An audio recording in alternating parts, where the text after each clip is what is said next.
Good morning po. Ito po yung mga ginagamit ko sa paghuhuli ng gulyasan. Ayan po. Tawag po dito sa amin, suluhan. May plastic ng sigarilyo, paulo, tsaka tirilin na may asiro at nylon.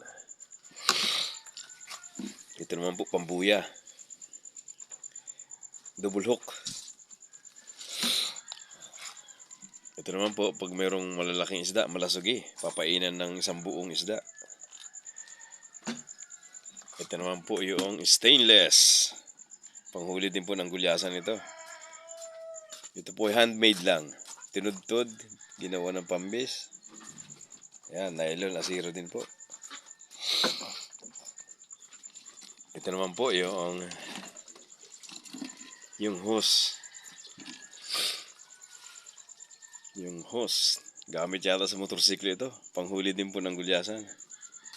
Ayan, purong nylon lang po ang tali niya. Walang asiro.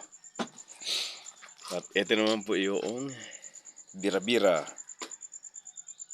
Fiber po yan, fiber. May bato-bato.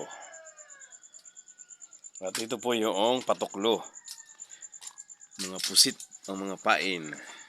Ayan po, ang gamit sa panghuli ng isda na gulyasan. At meron din po tayong uhayan. Uhayan na tinatawag. Ayan po.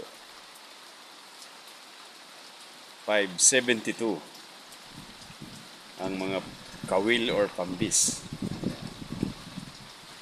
Dalawang box po yan na kawil or pambis. Ayan po, naka-ready na ang mga gamit, baon. Kaso, masamang panahon. Malakas ang ulan at nagta-thunderstorm. Pahinga muna anak.